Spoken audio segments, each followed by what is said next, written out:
nuevamente damos la bienvenida en Voces de Hoy a la psicóloga y activista y amiga doctora Ana Nogales. Hola, gracias. Gracias por invitarme nuevamente. La verdad es un placer hablar contigo e invitarte a que nos compartas con todas las personas que nos escuchan en 52 países todo ese conocimiento y experiencia que tienes acumulados. Felicitaciones, 52 países, wow. Sí, es mágico cómo la palabra puede unirnos a través del mundo. Todo el mundo, ¿eh? Bueno, magnífico, aquí estamos entonces. Sí. ¿Hoy de qué vamos a hablar? Hoy vamos a hablar de violencia y racismo. Wow, ok, perfecto. Pero orientado desde el origen de la familia. Tú como psicóloga, por eso es que quiero aprovecharte. Porque, por ejemplo, ¿qué opinión tienes de que se dice que el exceso de trabajo de los padres de pronto es la causante de la falta de valores de los hijos, que son capaces de planear masacres? Bueno, para llegar al punto de masacres, empecemos de a poquito. A ver, los padres a veces tienen que trabajar full time, a veces overtime, o sea, tiempo completo o más del tiempo completo. A veces es necesario, es totalmente necesario para poder sobrevivir. Mamá y papá. Hay muchos hogares donde está la mamá sola, otros hogares que van creciendo donde hay papás solos. Y sin embargo tienen que trabajar, no hay remedio. Entonces, de todas maneras, los valores pueden ser impartidos aunque uno trabaje demasiado. O sea, eso no implica que uno no pueda estar enseñándole a sus hijos los valores de la vida y el respeto al prójimo. He visto hace poquito un caso de una mamá que vino con un niño y se sentía con mucha culpa porque cuando este niño crecía, ella trabajaba mucho. Así me dijo, ¿no? Que trabajaba mucho y entonces se sentía con culpa. En cambio, el niño chiquitito ya no trabajaba y lo estaba educando ella. Entonces, con esa culpa, este era el cuadro que presentaba en la familia. El niño le decía, es que yo me comporto así porque tú no estabas y tú criaste a mi hermanito, pero a mí no. Entonces, cuando le pregunté, ¿a qué hora volvió usted a la casa? Me decía, a las 6 de la tarde. A las 6 de la tarde ya volví a la casa, claro, hacía la comida, pero eso no significa que ella no crió a sus hijos, no es que los dejó solos, no es que los abandonó, no es que fue negligente, sino que tenía una persona que los cuidaba después de la escuela. Lo que pasa es que este niño tomó ese poder y ese control sobre la mamá, comenzó a manipularla y como la mamá lloraba cada vez que el niño le decía que tú no estabas, y lo que pasa es que este niño mayor estaba celoso del menor, manipulaba a su mamá y entonces todo parecía como que la madre que no pudo criar a sus hijos, a su hijo mayor, entonces ahora podía hacer lo que le diera la gana y era sinceramente un maleducado, ¿ok? Entonces, no significa que uno trabaje mucho no pueda educar a sus hijos. Uno puede trabajar y educar a sus hijos, ¿no? Y saber que sus hijos están en la escuela. Si es que no puede llegar después de la escuela, tener a alguien que realmente es una persona de confianza y bien educada como para que cuide a sus hijos, o mejor estar en programas después de la escuela donde uno sabe que está mejor cuidado con personas más responsables. Así que el otro extremo es cuando los padres nunca están, jamás están y están dejando a los niños que se críen solos, que se críen con personas que son irresponsables. Y bueno, entonces si hay un descuido de los padres, estamos hablando entonces de un cierto tipo de negligencia. Entonces tenemos que ver en qué condiciones estamos hablando de que están criados, educados o no educados estos niños. De ahí llegar a hacer una masacre, a ser violento. Para que una persona llegue a ser violenta, tenemos un desorden de personalidad o un cuadro de salud mental mucho más grave que no haber sido criado por mamá y papá. Estamos hablando entonces de que posiblemente esta persona haya sido criada, educada o no educada en un ambiente de violencia, donde aprendió a resolver todo con la violencia, o posiblemente de un desorden de personalidad, de una persona que no puede relacionarse muy bien con el prójimo, que no se identifica con el prójimo y que no siente nada, no siente empatía si está haciendo daño a alguien, que no puede identificar que pueda estar haciendo daño emocional a una persona. Entonces estamos hablando de psicópatas, estamos hablando de sociópatas, estamos hablando de gente que puede tener otro tipo de enfermedades mentales también, como escuchar voces que le digan que vaya y haga un asesinato masivo, ¿no? Una masacre. Entonces, estamos hablando de distintos tipos de patrones de conducta. Lo que sabemos que las personas que hacen este tipo de masacres, el perfil, por lo general, es un hombre, no mujer, hombre, anglosajón, no minoría, sino anglosajón, que vive muy aislado de la gente, que ha vivido violencia en el hogar y que está resentido porque nunca la vida le ha dado lo que él pensó que tenía que darle. Entonces, esta persona con un arma de fuego en sus manos puede llegar a hacer algo terrible en una sociedad, como una masacre. Qué terrible. Entonces, en todo caso, lo que es importante es la convivencia familiar para que haya comunicación, para estar al pendiente de ese tipo de patrones de conducta y tener tiempo para corregirlos, llegar a un psicólogo, llegar a una iglesia, algún lugar donde pueda haber ayuda. Sí, claro. Indudablemente cuando hay violencia en el hogar, cuando le enseñamos a nuestros hijos que las cosas se arreglan a golpes, porque quizás un padre dice, bueno, es que a mí me criaron así y yo voy a criar hacia mis hijos también a los golpes, lo que le estamos enseñando al niño es a actuar a los golpes. Claro. Entonces ese niño que se siente agredido o que está molesto o que está viviendo bajo estrés, va a resolver sus problemas a los golpes. Los golpes pueden llegar a palabras mayores, como cuando una persona tiene en sus manos o acceso a un arma de fuego, pues lo puede llegar a usar también. Eso traducido a estos mismos niños ya adolescentes u hombres en la sociedad van a hacer lo mismo en la sociedad en las calles. Así que de muchas formas la violencia en el hogar es un sistema de presentar, de introducir a los jóvenes a que sean violentos fuera del hogar también. Pienso que muchas de las cosas se pueden prevenir si podemos evitar la violencia dentro del hogar, si podemos evitar como familias que haya esa agresión entre uno y el otro, si podemos enseñarle a los niños desde las escuelas, desde los hogares, a respetar al prójimo, a solucionar conflictos, a hablar, si alguien está molesto, si a alguien le ha pasado algo, poder decir, poder resolver el conflicto dentro del hogar y también en las escuelas. Pienso que hay muchas soluciones. Fíjate que uno de los problemas más grandes que tenemos también es el acceso a las armas de fuego, ¿no?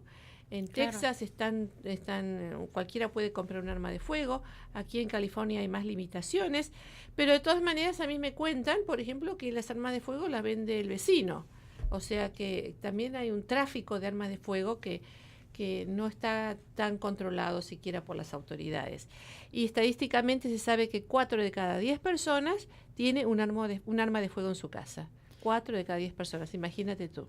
Y es mejor ni siquiera tenerlas de juguete. Quien tiene un arma es posible que la use. Y muchos accidentes han ocurrido justamente por eso. Tener un arma de fuego es un riesgo enorme, ¿no? Sabemos que hay muchos accidentes por armas de fuego, algunos homicidios, pero también accidentes por armas de fuego, claro, y también suicidios por tener armas de fuego en la casa. Así que es un tema muy, muy complicado. Más o menos unas 300 personas mueren al año por accidentes que tengan que ver con armas de fuego en la casa.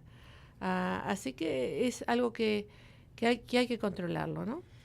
Qué interesante que hace un momento hablabas de imitación de los hijos y de lo que hacen los padres. Y recordando, por ejemplo, la masacre reciente que hubo en Las Vegas, se sabe que el padre de la persona que atacó a esta multitud que estaba en un concierto era un asaltante de bancos que había estado en la cárcel, que era perseguido por la policía. Y en el caso del joven que entró a una iglesia en Texas, él tenía antecedentes de violencia doméstica que no fueron reportados además, porque además él fue parte del ejército, no fue reportado a las autoridades y eso le facilitó a él tener esas armas de fuego. ¿Qué puedes decirnos de este tipo, por ejemplo, de conducta en el caso del señor o del asesino de Las Vegas, que tenía este padre que era criminal, y en el caso de este hombre o este joven que ya había cometido violencia doméstica contra su familia y que pudo comprar armas de fuego por la falta de un reporte de las autoridades competentes para que no le vendieran esas armas de fuego? Bueno, Yo creo, y no está comprobado, pero yo creo que hay un componente genético. Pero uno también puede decir, ¿hay un componente genético o es que la persona lo aprendió del padre?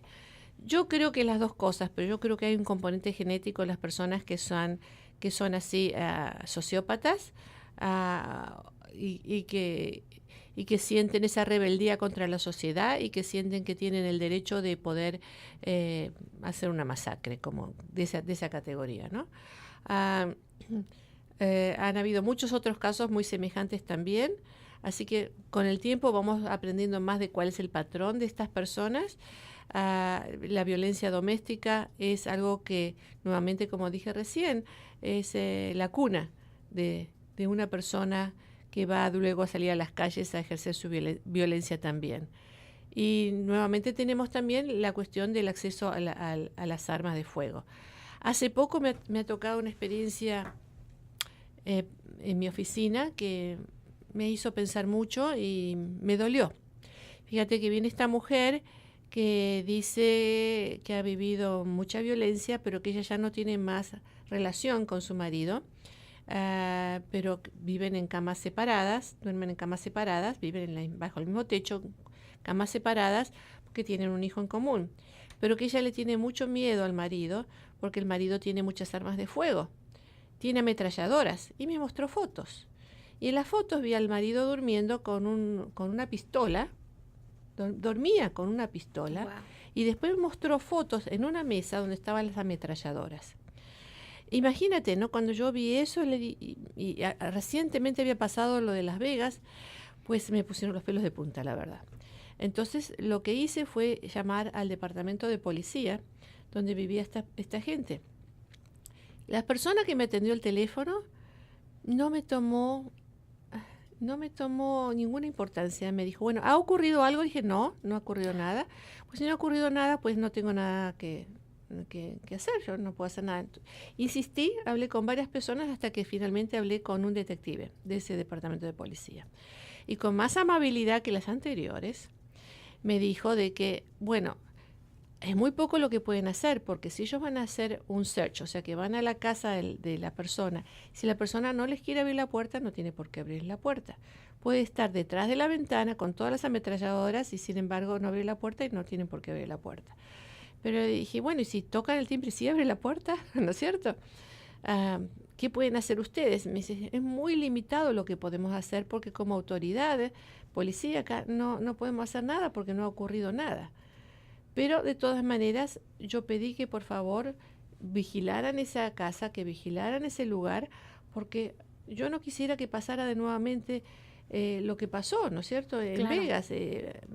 A mí me parece que si alguien hubiera podido eh, reportar a este señor de las masacres de Las Vegas, a lo mejor se pudiera haber evitado. Así que yo creo que todos tenemos que de alguna forma poder reportar y decir cuando vemos algo que nos llama la atención, y insistir en que la policía, o si no puede hacer un allanamiento, pues por lo menos que haya un récord, de manera que si hay algo que puedan intervenir, porque ya quedó ahí registrado que alguien llamó y dijo, esto es lo que está ocurriendo.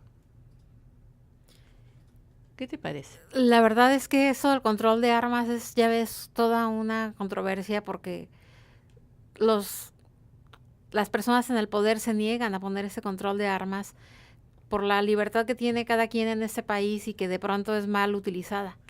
Por la libertad y por los 31 billones de dólares Claro. que están Es un por negocio. año de por medio, ¿no? Por la fabricación de armas en este país, por la importación de armas y por la exportación de armas. O sea, es un negocio muy redondo para mucha gente que hace que quizás tomar acción sea postergada. Pero sabemos que en países como Japón, donde no están permitidas las armas de fuego, un país que tiene 128 millones de personas en una isla relativamente pequeña, hay 10 personas que mueren al año. 10 personas bueno, que no es justificable, pero 10 personas en 128 millones no tiene realmente relación con los 3.000 niños y adolescentes que mueren por año en este país. Y justamente en Japón, donde tuvieron esa terrible experiencia de la bomba, atómica que cayó en Hiroshima y Nagasaki, yo conocí ese lugar donde cayó la bomba y quedaron muros completos, quedaron solamente fragmentos de pared. Es impresionante que, porque hay unas montañas, pararon el daño que pudo haber sido mayor, y con esa lección de la historia es que Japón no permite el uso de armas. Entonces, ¿por qué no aprender nosotros? ¿Por qué nos falta a nosotros? Es por interés económico que no Yo pienso que el aprendemos. interés económico es muy importante, sí. Y también la política, ¿no es cierto? Porque si hay mucha gente que está en pro de tener armas y tiene peso político, pues también hay que complacerlos a ellos. No digo que esa sea mi opinión, Claro. por supuesto mi opinión es la contraria, pero pienso que también Australia ha hecho también mucho acerca del control de armas y ha bajado un 40% la cuestión de la violencia, o de las víctimas por lo menos. Así que sí se puede hacer, sí es posible, los otros países lo han hecho y nosotros también tendríamos que hacerlo, es lo que yo considero. Por eso es importante que uno esté educado al respecto y poder poner presión para que se haga lo que se debe de hacer. Y si no, por lo menos que investiguen a las personas a las que les venden esas armas, que haya verdaderos controles, aunque no entiendo realmente la psicología de quienes quieren poseer una arma. De cualquier forma, tendría que haber controles verdaderos para que personas psicópatas no tengan esas armas en las manos. Y es un poco difícil, te digo, porque uno puede hacer un perfil, podríamos hacer hasta una evaluación psicológica de la persona, y en una evaluación psicológica podríamos ver ciertas cosas, pero no se puede ver totalmente, no es como una radiografía que uno pueda sacar a una persona y decir, oh, esta persona tiene tendencias agresivas, nuevamente estamos hablando de tendencias, tiene tendencias agresivas, puede llegar a ser violento, y no necesariamente esa persona va a ser agresivo o violento, o lo contrario, puede ser muy tranquilón y de pronto brincarse en la cadena, como se dice en México, ¿no? Si, por ejemplo, una persona que tiene problemas de violencia es analizada por un psicólogo, el psicólogo puede presentar estos reportes, por ejemplo, a las autoridades, si alguien tiene esa tendencia a ser agresivo. Y sí, fíjate que hay evaluaciones psicológicas que hacen algunos profesionales en las cárceles también, ¿no es cierto? Donde se puede ver que hay una...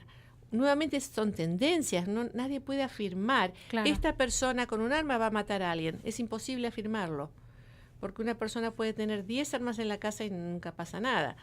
Puede ser aficionado a las armas y nunca va a pasar nada, pero riesgos. Fíjate que a nivel así más de casa, una amiga me contó que en una reunión de Navidad, que estaba en la casa de otros amigos, vino este amigo a mostrar el arma que tenía, que había recientemente comprado, y sin querer se le escapó una bala y balaceó al esposo en la pierna. Así que uno tiene que tener cuidado. Por ejemplo, un paciente que he tenido, un niñito de más o menos 9 años, se encontró en la casa con un BB gun, ¿no? Un BB gun, un revólver más doméstico, por llamarlo así. Y como vio tanto en televisión de pum pum, de balacear, fue y mató al perro, sin querer, jugando, mató a su perro. El dolor que tenía ese niño por haber matado a su perro, yo creo que no se lo va a olvidar el resto de sus vidas. Ni querrá ver una pistola nunca. Ojalá que no, ojalá que no. Pero bueno, son temas que son importantes porque no solamente las pérdidas de vidas, sino también las personas que resultan heridas, ¿no es cierto? Unas 100.000 personas resultan heridas por año por cuestión de tener armas de fuego en la casa. Se han dado casos, doctora, en los que son los padres los que detectan que los hijos, alguno de sus hijos pretendía algún ataque y ellos reportan a las autoridades que su hijo tiene esa tendencia y ese plan, ya hay un plan. Ahí es cuando puede intervenir la policía. Si hay un plan, yo pienso que tiene más valor para que la policía intervenga. Pero nuevamente, en mi experiencia personal, bueno, este hombre no tenía un plan, pero tenía amenazada a la mujer y sin embargo no hubo acción. Pues ojalá y que no pase de eso, porque en mi experiencia me tocó la historia de alguien que yo conocía que tenía casos de violencia doméstica en su casa, y el día que ella se atrevió a denunciar no le hicieron caso, y el día que ella se atrevió a irse para defenderse, para huir de esa violencia, ella murió porque el hombre la mató. Bueno, estadísticamente, nuevamente, las estadísticas son muy importantes. Sabemos que la mujer está a más alto riesgo cuando se va del hogar, cuando se quiere del hogar. Ahí es cuando el hombre se pone más violento, porque en la mentalidad del el ciclo de la violencia doméstica, el hombre abusador aísla a esa mujer para mantenerla bajo control. Entonces, esa mujer, cuando trata de irse, está rompiendo, está queriendo romper el ejercicio del control que él tiene sobre ella. Él la quiere controlar porque él se siente comprometido en su propia autoestima si ella se va. Él necesita que ella se quede porque de esa forma él se siente que puede tener control. Pero cuando ella se quiere ir, él pierde el control, por lo tanto se pone más agresivo. Y así es como el ciclo de la violencia va aumentando, ¿no? Cada vez que ella se quiere ir, él se pone más agresivo. Muchas de estas mujeres van y vienen, van y vuelven a la relación, no porque les guste vivir en esa relación, sino por las amenazas, por el miedo, por el terror. Y estadísticamente tardan 7 veces hasta que finalmente se van. 7 veces que regresan. Horrendo. Pero cuando finalmente se quieren ir, las mujeres que han sido asesinadas es cuando se quieren ir del hogar. Lamentablemente, mirándolo al revés, de atrás para adelante, las mujeres que fueron asesinadas en manos de sus parejas antes han tenido han tenido casos de violencia contra ellas. A veces reportadas, muchas veces reportadas, otras no, pero ha habido una historia de violencia. O sea que para que el hombre asesine a su mujer, ya ha pasado por varios pasos para llegar a ese momento del asesinato. Se nos está acabando el tiempo, pero para no dejar este tema inconcluso, entonces lo que deberían hacer esas mujeres es planear la partida sin que el esposo se entere y buscar apoyo en grupos como de la Casa de la Familia que les apoye para que se reubiquen y no puedan ser localizadas y puedan salvar su vida. Exactamente, esas mujeres necesitan mucho apoyo para poder salirse de esa situación, pero si quieres este tema hablamos toda otra media hora otro día. Perfecto, pues ya está la cita para una próxima ocasión. Muchísimas gracias, doctora. Qué maravilla, la verdad, analizar todos estos temas que son tan necesarios para de verdad concientizar, sobre todo que la violencia empieza en casa y que si se educa a los niños con respeto a todo, a las autoridades, a los padres, respeto al prójimo. Eso va a evitar todo ese tipo de problemas. Muchos, no todos, pero muchos. Bueno. ¿Dónde te pueden localizar quienes quieran encontrarte? Oh, claro, Casa de la Familia está en Los Ángeles, en Santa Ana, en el condado de Orange y en el condado de San Bernardino. Te doy un solo número para no marearte. Es el 213-413-7777. 213-413-7777 o nos pueden encontrar en casadelafamilia.org. Y que además pueden no solamente buscarte personas que quieran o necesiten ayuda, pero también personas que quieran ayudarte a ayudar. Sí, también tenemos la posibilidad de formar grupos de mujeres. Si quieren, podemos mandar en el condado de Los Ángeles, podemos tener un consejero en grupos de mujeres. Además, tenemos consejería gratis en el consulado de Los Ángeles. Tenemos programas de bajo costo, tenemos programas para víctimas de crimen, tenemos muchos programas, así que nos pueden llamar. Ya saben dónde, con la doctora Ana Nogales.